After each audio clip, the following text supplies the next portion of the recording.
Doctor Hemashree ಅವರೇ ಹೇಳಿ, ಇಂತಹ ಸಿಚುವೇಶನ್ಗಳು ಪದೇ ಪದೇ 20 ವರ್ಷದ ಹುಡುಗ ಸತ್ತ, ಸ್ಕೂಲ್ಗೆ ಹೋಗೋ ಹೆಣ್ಮಗಳು ಕ್ಲಾಸ್ ರೂಮಲ್ಲಿ ಕುಸಿದು ಬೀಳ್ದು ಹಾರ್ಟ್ ಅಟ್ಯಾಕಲ್ಲಿ ಸಾವನ್ನಪ್ತಾ ಇದ್ದಾರೆ ಅಂದಾಗ ತುಂಬ ಸೀರಿಯಸ್ ಇದು. ನೀವು ಹೇಗೆ ನೋಡ್ತೀರಿ, ನೀವು ಡಾಕ್ಟರ್ ಆಗಿ ಇಂಥ ಕೇಸ್ಗಳನ್ನು ಹೇಗೆ ನೋಡ್ತೀರಿ? ಸೊ ಬೇಸಿಕಲಿ ಇದನ್ನು ನಾವು ರಿಸರ್ಚ್ ಮುಖಾಂತರ ಹೇಳೋ ಹಾಗಿದ್ರೆ 2 ಮೇನ್ ರೀಸನ್ಸ್ ಇವತ್ತೇನು ಬಂದಿದೆ ಅಂತ ಅಂದರೆ, ಆ ರಿಸರ್ಚ್ ಮೂಲಕ ವೇರಿಯಸ್ ರಿಸರ್ಚಸ್ ನೋಡಿದಾಗ, ಒಂದು ಏರ್ ಪೊಲ್ಯೂಷನ್, ಇನ್ನೊಂದು ಸ್ಟ್ರೆಸ್. ಸೊ ನಮಗೆಲ್ರಿಗೂ ಗೊತ್ತಿರೋ ಥರ ಸ್ಟ್ರೆಸ್ ಅದು ಕಾಮನ್ ಡೇ ಆಗಿಬಿಟ್ಟಿದೆ. ಚಿಕ್ಕ ಮಕ್ಕಳು, ಈಗ ನೀವು ಹೇಳಿದ್ರಿ ಸ್ಕೂಲ್ಗೆ ಹೋಗ್ತಿರೋ ಹುಡುಗಿ ಕೂಡ ಅವ್ರಿಗೇನು ಸ್ಟ್ರೆಸ್ ಇರುತ್ತೆ ಅಂತ ನಮ್ಗೆ ಅನ್ನಿಸ್ಬೋದು. ಬಟ್ ಆ ಒಂದೊಂದು ಏಜಲ್ಲೂ ಕೂಡ ಒಬ್ಬೊಬ್ಬರು ಕೂಡ ಒಂದೊಂದು ರೀತಿಯಾದ ಸ್ಟ್ರೆಸ್ ತೊಗೊತಾರೆ. ಈಗ ಸ್ಕೂಲಲ್ಲಿದ್ದರೆ ಅಲ್ಲಿ ಒಂಥರ pressure, may be pear pressure ಅಂತ ನಾವು ಹೇಳ್ತೀವಿ ಅದನ್ನು. ಸೊ ನನ್ನ ಫ್ರೆಂಡ್ ಫಸ್ಟ್ ಬರ್ತಿದ್ದಾಳೆ, ನಾನು ಬರ್ತಿಲ್ಲ, ನಮ್ಮ ಪೇರೆಂಟ್ಸ್ ಹಿಂಗೆ ಹೇಳ್ತಿದ್ದಾರೆ, ನಮ್ಮ ಪೇರೆಂಟ್ಸ್ ಹಿಂಗೆ ಕೊಡ್ತಿದ್ದಾರೆ, ಅವರವರಲ್ಲೇ ಕಂಪ್ಯಾರಿಸನ್. ಅದು ಸ್ಕೂಲ್ ಲೆವೆಲಿಂದನೇ ಸ್ಟಾರ್ಟ್ ಆಗುತ್ತೆ. ಇದು ಸ್ಕೂಲ್ ಮಕ್ಕಳು ಅಂತ ತೊಗೋಬೋದು. ಕಮ್ಮಿಂಗ್ ಟು ಅಡಾಲೆಸೆಂಟ್, ಈ ಕಾಲೇಜು ಮತ್ತು ಡಿಗ್ರಿ ಸ್ಟೂಡೆಂಟ್ಸ್ ಇರೋರು, ಅವ್ರಿಗೆ ಇನ್ನೂ ಒಂದು ಫ್ಯಾಕ್ಟರ್ ಏನಾಗುತ್ತೆ ಅಂದರೆ ಲೈಫ್ ಸ್ಟೈಲ್. ನಾವೆಲ್ಲರೂ ಹೇಳ್ದಂಗೆ ಅದ್ರ ಜೊತೆಗೆ ಏನಾಗಿದೆ ಅಂದರೆ ಸ್ಮೋಕಿಂಗ್ ರೇಟ್ಸ್ ಜಾಸ್ತಿ ಆಗಿದೆ. ಸೊ ಸ್ಮೋಕಿಂಗ್ ಅನ್ನೋದು ಈಗ ಅವ್ರಿಗೆ ಒಂಥರ ಫ್ಯಾನ್ಸಿ, ಅದೊಂದು life style.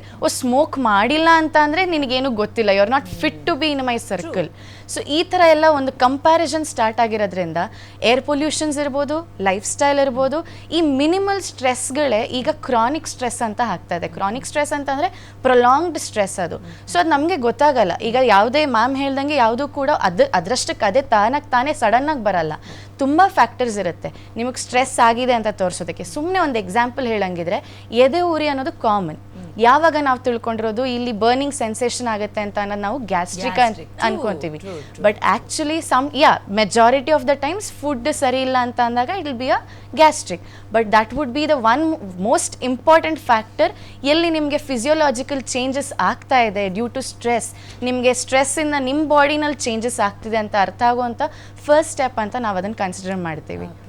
So this is what we can analyse. ಈಗ stress, comparison, air pollution, lifestyle. ಆ ಲೈಫ್ ಸ್ಟೈಲ್ನಲ್ಲಿ ನಮಗೆ ಪ್ರಾಸೆಸ್ಡ್ ಫುಡ್ಸ್ ಜಾಸ್ತಿ ಇದೆ. ಮುದ್ದೆ ಉಪ್ಸಾರು ತಿಂತಾ ಇದ್ದಿದ್ದ ಜನ ಇವತ್ತು ಪಿಜ್ಜಾ ಬರ್ಗರ್ ಅಂತ ಅಂದ್ಕೊಂಡು, ಆ ಪಿಜ್ಜಾ ಬರ್ಗರಲ್ಲೂ ರೆಡಿಮೇಡ್ ಬೇಸ್ ರೆಡಿ ಇರುತ್ತೆ. ಎಷ್ಟು ದಿನ ಆಗಿರುತ್ತೆ ಏನು ನೋ ಐಡಿಯಾ. ಬಟ್ ಅದನ್ನು ತೊಗೊಂಬರೋದು ಮನೇಲೇ ಮಾಡಿದ್ವಿ ಅಂತ ತಿನ್ನೋದು. ನೂಡಲ್ಸ್ ಮಾಡ್ಕೋಬಹುದು, ಎಕ್ಸಾಕ್ಟ್ಲಿ, ಮಾಡಿದ ತಕ್ಷಣ ಮನೆ ಬಾಗಿಲಿಗೆ ಜಂಕ್ ಫುಡ್ಗಳಂತ ಅನ್ಕೊಡ್ತಾರೆ.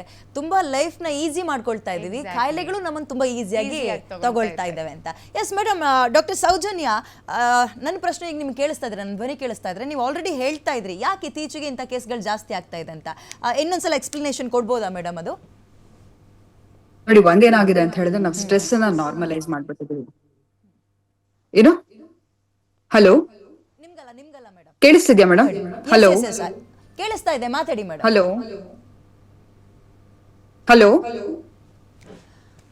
ಮೇಡಮ್, ನನ್ನ ಧ್ವನಿ ಕೇಳಿಸ್ತಾ ಇದೆಯಾ ನಿಮ್ಗೆ? ಹಲೋ, ಕೇಳಿಸ್ತಿದೆ, ನನಗೆ ಕೇಳಿಸ್ತಿದೆ. ಹಲೋ, ಮಾತಾಡಿ ಮೇಡಮ್, ನಮಗೆ ಕೇಳಿಸ್ತಾ ಇದೆ. Doctor Soujanya, please go ahead. Okay.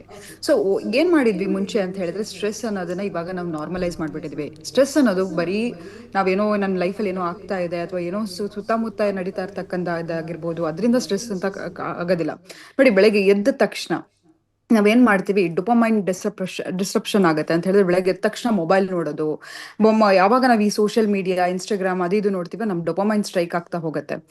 ಅವಾಗ ಏನ್ ಮಾಡ್ತೀವಿ ನಾವು, ಬೆಳಗ್ಗೆ ಎದ್ದ ತಕ್ಷಣ ಎಷ್ಟೊಂದು ಇನ್ಫಾರ್ಮೇಶನ್ ಓವರ್ಲೋಡ್ ಆಗಿರುತ್ತೆ. ನಮ್ಮ ಬ್ರೈನ್ ಇನ್ನೂ ಎದ್ದು ಇರಲ್ಲ ಆ ಟೈಮಲ್ಲಿ, ಆಗ್ತಾನೆ ಎದ್ದಿರ್ತೀವಿ ಫ್ರೆಶ್ ಆಗಿ, ನಮ್ಮ ಸಬ್ ಕಾನ್ಶಿಯಸ್ ಮೈಂಡ್ ಆಕ್ಟಿವೇಟ್ ಆಗಿರುತ್ತೆ.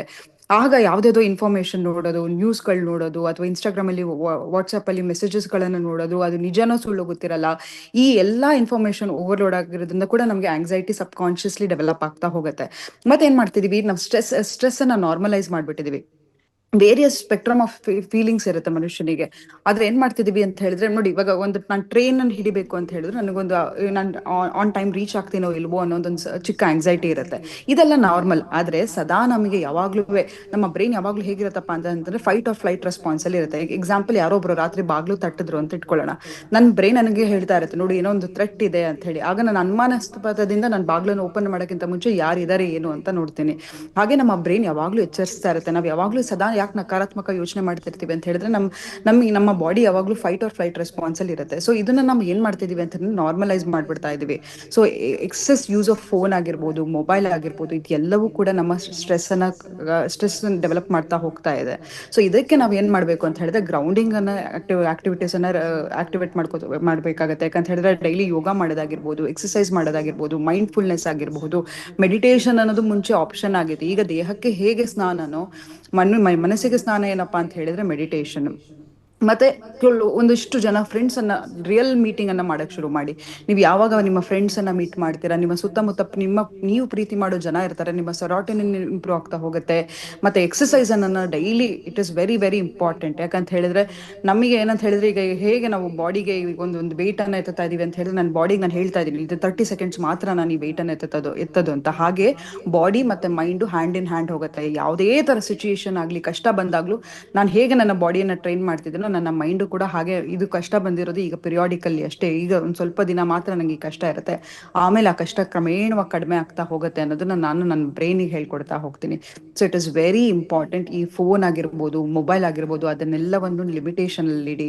ಮೆಡಿಟೇಷನ್ ಅನ್ನ ಪ್ರಾಕ್ಟೀಸ್ ಮಾಡಿ, ಗ್ರೌಂಡಿಂಗ್ ಟೆಕ್ನಿಕ್ ಅನ್ನ ಪ್ರಾಕ್ಟೀಸ್ ಮಾಡಿ, ಗ್ರಾಟಿಟ್ಯೂಡ್. ಯಾಕಂತ ಹೇಳಿದ್ರೆ ಹೈಯೆಸ್ಟ್ ಸ್ಪೆಕ್ಟ್ರಮ್ ಅಂತ ಹೇಳಿದ್ರೆ ನಾವು ಏನ್ ಇರುತ್ತೋ ಅದನ್ನ ಎಂಜಾಯ್ ಮಾಡ್ತಾ ಇರಲ್ಲ, ಏನ್ ಇರಲ್ವೋ ಅದ್ರ ಬಗ್ಗೆ ಯೋಚನೆ ಮಾಡ್ಕೊಂಡು ನಮ್ಮ ಜೀವನವನ್ನ ಹಾಳು ಮಾಡ್ಕೋತಾ ಇರ್ತೀವಿ. ಸೊ ಹಾಗಾಗಿ ರಾತ್ರಿ ಮಲಗಬೇಕಾದ್ರೂ ಅಷ್ಟೇ ಮೊಬೈಲ್ ಅನ್ನ ಹೆಚ್ಚಾಗಿ ಉಪಯೋಗಿಸ್ತಾ ಇದೆ. ಹಾಗೂ ನೀವು ಮೊಬೈಲ್ ನೋಡ್ಲೇಬೇಕು, ನಂಗೆ ಮೊಬೈಲ್ ನೋಡದೆ ನಿದ್ದೆ ಬರಲ್ಲ ಅಂತ ಹೇಳಿದ್ರೆ ಯಾವ್ದಾದ್ರು ಒಂದು ಕಾಮಿಡಿ ವಿಡಿಯೋ ಆಗಿರಬಹುದು ಅಥವಾ ಒಂದು ನಗು ತರ್ತಕ್ಕಂಥ ವಿಷಯಗಳನ್ನ ನೋಡ್ತಾ ಹೋಗಿ. ಈ ವಾರ್ ಆಗಿರ್ಬೋದು ಅಥವಾ ಯಾವುದೋ ಒಂದು ಕಾಯಿಲೆ ಬಗ್ಗೆ ಆಗಿರ್ಬೋದು, ಅಥವಾ ಓವರ್ ಆಗಿ ಎಕ್ಸೆಸ್ ಗೂಗಲ್ ಮಾಡೋದು, ಟೂ ಮಚ್. ಅದಕ್ಕೆ ಹೇಳಿದ ಇಗ್ನೋರೆನ್ಸ್ ಇಸ್ ಬ್ಲಿಸ್ ಅಂತ. ತುಂಬಾ ಇನ್ಫಾರ್ಮೇಶನ್ ಕೂಡ ನಮ್ಮ ಮನಸ್ಸಿನ ನೆಮ್ಮದಿಯನ್ನ ಹಾಳು ಮಾಡ್ತಾ ಹೋಗುತ್ತೆ. ಸದಾ ಯಾವಾಗ್ಲೂ ಇದನ್ನೇ ಸ್ಕ್ರೋಲ್ ಮಾಡ್ತಾ ಹೋಗೋದು. ನೋಡಿ ನಮ್ಮ ಬ್ರೈನ್ ಹೇಗಿರತ್ತಪ್ಪ ಅಂತ ಹೇಳಿದ್ರೆ 1 ನಿಮಿಷಕ್ಕೆ ಒಂದು ಎಮೋಷನ್ ಅನ್ನ ಪ್ರೊಸೆಸ್ ಮಾಡೋ ಕೆಪಾಸಿಟಿ ಇರುತ್ತೆ.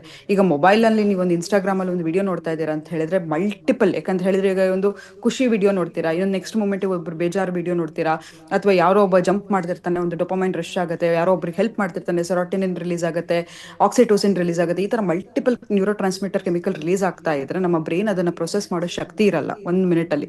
ಸೊ ಇದೆಲ್ಲವೂ ಕೂಡ ನಮಗೆ ಅಪ್ ಅಂಡ್ ಡೌನ್, ನಮ್ಮ ಬ್ರೈನಿಗೆ ಗೊತ್ತಾಗ್ತಾ ಇಲ್ಲ ಏನ್ ಆಗ್ತಾ ಇದೆ ಅಂತ ಹೇಳಿ.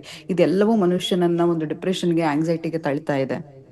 Okay okay, stay with me madam, ನಿಮ್ಮನ್ನು ಮಾತಾಡಿಸ್ತೀನಿ. ಇನ್ನು ಡಾಕ್ಟರ್ ಗಣೇಶ್ ಅವರೇ, ಈಗ ನೋಡಿ ನೀವೆಲ್ಲರೂ ಕೂಡ ಫಿಟ್ನೆಸ್ ಕೋಚ್ ಆಗಿರ್ಬೋದು, ಯೋಗದವರಾಗಿರ್ಬೋದು, ಆ್ಯಂಡ್ ಮನಃಶಾಸ್ತ್ರಜ್ಞೆ, ಆ್ಯಂಡ್ ನೀವು ಕೂಡ ಹೇಳ್ತಾ ಇದ್ದಿದ್ದು ಫಿಸಿಕಲ್ ಆ್ಯಕ್ಟಿವಿಟಿ ತುಂಬ ತುಂಬ ತುಂಬ ಇಂಪಾರ್ಟೆಂಟ್ ಅಂತ. ನಂಗೆ ಭಾರಿ ಖುಷಿ ಆಯಿತು ಈ ಪದವನ್ನು ಕೇಳೋಕ್ಕೆ. ಯಾಕಂದರೆ ತುಂಬ ಜನ ಏನು ಹೇಳ್ತಾರೆ ಗೊತ್ತಾ, ಆಗಿನವರೆಲ್ಲ ಏನು ವರ್ಕೌಟ್ ಮಾಡಿಕೊಂಡೇ ಅಷ್ಟು ವರ್ಷ ಬದುಕ್ತಾ ಇದ್ರಾ, ಚೆನ್ನಾಗೇ ಇಲ್ವಾ ಅಂತ ಕೇಳ್ತಾರೆ. ಆ್ಯಂಡ್ ಇನ್ನೊಂದು ಬಂಡತನದ ಸವಾಲು ಏನಪ್ಪ ಅಂತ ಹೇಳಿದ್ರೆ, ಸಾಯೋರು ಹೆಂಗಿದ್ರು ಸಾಯ್ತೀವಿ ಬಿಡು ಅನ್ನೋರ ಥರ ಇರುತ್ತೆ. ಸೊ ಅವ್ರನ್ನ ಹೊರಗಿಟ್ಟು ಅಥವಾ ಬದಿಗಿಟ್ಟು ಮಾತಾಡೋದಾದರೆ ತುಂಬ ಫಿಟ್ನೆಸ್ಸಲ್ಲಿ ಅಂದರೆ ಆ್ಯಕ್ಟಿವ್ ಆಗಿರ್ತಾರೆ, ಫಿಸಿಕಲಿ ಆ್ಯಕ್ಟಿವ್ ಆಗಿರ್ತಾರೆ, ಫಿಟ್ನೆಸ್ ಮೇಂಟೈನ್ ಮಾಡ್ತಿರ್ತಾರೆ, ಬಟ್ ಸ್ಟಿಲ್ ನಾವು ವರ್ಕೌಟ್ ಮಾಡಬೇಕಾದ್ರೆ ಅವ್ರು ಸತ್ತಿರೋದನ್ನ ನೋಡಿದ್ದೀವಿ. ಇದಕ್ಕೆಲ್ಲ ಏನು ರೀಸನ್ ಅನ್ಸುತ್ತೆ ನಿಮಗೆ? ಚಾಲೆಂಜಿಂಗಾ ಇದು ಡಾಕ್ಟರ್ ವಲಯಕ್ಕೆ? ಹೌದು, ಒಂದೇನು ನೋಡ್ಕೊಬೇಕು ಅಂತಂದರೆ, ಈಗ ತುಂಬ ಜನ ಏನು ಅನ್ಕೊಂತಾರೆ, ಫಿಸಿಕಲಿ ಫಿಟ್ ಅಂತಂದರೆ ಪ್ರಾಬ್ಲಮ್ ಇಲ್ಲ ಅಂತ ಅನ್ಕೊಂಡ್ಬಿಡ್ತಾರೆ. ನಾನು ದಿನ ಜಿಮ್ಗೆ ಹೋಗ್ತೀನಿ, ದಿನ ಹಾಫ್ ಆನ್ ಅವರ್ ಎಕ್ಸಸೈಸ್ ಮಾಡ್ತೀನಿ, ಸೊ ನನಗೆ ಒಳಗೆ ಏನೂ ಸಮಸ್ಯೆನೇ ಇಲ್ಲ ಅಂತ ಅನ್ಕೊಂಡ್ಬಿಡ್ತಾರೆ. ಸೊ ಅವ್ರಿಗೇನಾದ್ರು ಸಿಮ್ಟಮ್ಸ್ ಬಂದರೆ ಅವಾಗ ಅದನ್ನ ಇಗ್ನೋರ್ ಮಾಡ್ತಾರೆ. ಇಲ್ಲ ನನಗೇನಕ್ಕೆ ಹಾರ್ಟ್ ಅಟ್ಯಾಕ್ ಆಗುತ್ತೆ, ನಾನು ತುಂಬ ಚೆನ್ನಾಗಿದ್ದೀನಿ, ಲೀನ್ ಆಗಿದ್ದೀನಿ, ಪ್ಲಸ್ ನಾನು ಎವ್ರಿಡೇ ಎಕ್ಸಸೈಸ್ ಮಾಡ್ತೀನಿ, ಎಲ್ಲ ಫಾಲೋ ಮಾಡ್ತಾ ಇದ್ದೀನಿ ಅಂತ ಅಂದ್ಕೊಂಬಿಟ್ಟು ದೇ ನಾಟ್ ಡಯಾಗ್ನೋಸೇ ಮಾಡ್ಕೊಳೋದಿಲ್ಲ. So that is one of the main reasons. ಈಗ ಎಷ್ಟೊಂದು ಜನಕ್ಕೆ ಸಡನ್ನಾಗೆ ಮಾಡ್ತಿರುವಾಗ, ಏಕೆಂದರೆ ಎಕ್ಸಸೈಸ್ ಮಾಡುವಾಗ ಸ್ವಲ್ಪ ರಿಸ್ಕ್ ಇರುತ್ತೆ. ಈಗ ಅಂಡರ್ಲೈಯಿಂಗ್ ಹಾರ್ಟ್ ಪ್ರಾಬ್ಲಮ್ ಇದ್ದರೆ ನೀವು ಎಕ್ಸಸೈಸ್ ಮಾಡಿದ್ರೆ ಅವಾಗ ರಿಸ್ಕ್ ಜಾಸ್ತಿ ಆಗುತ್ತೆ. ಅಂಡರ್ಲೈಯಿಂಗ್ ಹಾರ್ಟ್ ಪ್ರಾಬ್ಲಮ್ನ ಟ್ರೀಟ್ ಮಾಡಿಸ್ಕೊಂಡು ಆಮೇಲೆ ಎಕ್ಸಸೈಸ್ ಮಾಡ್ಬೋದು. ಸೊ ಮೇಯ್ನ್ ಅದೇ ರೀಸನ್ನು, fitness is not equivalent to health ಅಂತ. ಓಕೆ, ಈಗ ಹೇಮಂತ್ ಅವರೇ ನಿಮ್ಗೆ ಈ ಪ್ರಶ್ನೆ ಕೇಳ್ತೀನಿ. ಮೇ ಬಿ ಈ ಪ್ರಶ್ನೆ ಕೇಳಬೇಕಾದ್ರೆ ನೋಡ್ತಾ ಇರುವಂತಹ ಸೋಕಾಲ್ಡ್ ಫಿಟ್ನೆಸ್ ಫ್ರೀಕ್ ಯಾರಾದರೂ ಇದ್ರೆ ನನ್ನ ಮೇಲೆ ಹಾರ್ಕೊಂಡು ಬರ್ಬೋದು. ಯಾಕೆ ಅಂತ ಕೇಳ್ತೀನಿ. ನೋಡಿ, ಲೈಫ್ ಸ್ಟೈಲ್ ಜೊತೆಗೆ ಫುಡ್ ಸ್ಟೈಲ್ ಎರಡನ್ನೂ ತುಂಬ ಬದಲಾಯಿಸ್ಕೊಬಿಟ್ಟಿದ್ದೀವಿ ನಾವು. ಜಿಮ್ಮಿಗೆ ಹೋಗ್ತೀನಿ ನಾನು, ಸೊ ನಾನು ಪ್ರೋಟೀನ್ ಪೌಡರ್ ತಗೊಳ್ಳೇಬೇಕು. ಪ್ರೋಟೀನ್ ಪೌಡರ್ ತೊಗೊಳ್ಳಿಲ್ಲ ಅಂದರೆ ನನಗೆ ಮಸಲ್ ಗೇನ್ ಮಾಡೋಕ್ಕಾಗಲ್ಲ. ಪ್ರೋಟೀನ್ ಪೌಡರ್ ತೊಗೊಳ್ಳಿಲ್ಲ ಅಂದರೆ ನಾನು ಫಿಟ್ನೆಸ್ ಮೇಂಟೈನ್ ಮಾಡೋಕ್ಕಾಗಲ್ಲ. ಸೊ ಇದ್ರ ಬಗ್ಗೆ ಮಾತಾಡ್ತಾ ಇರ್ತೀನಿ.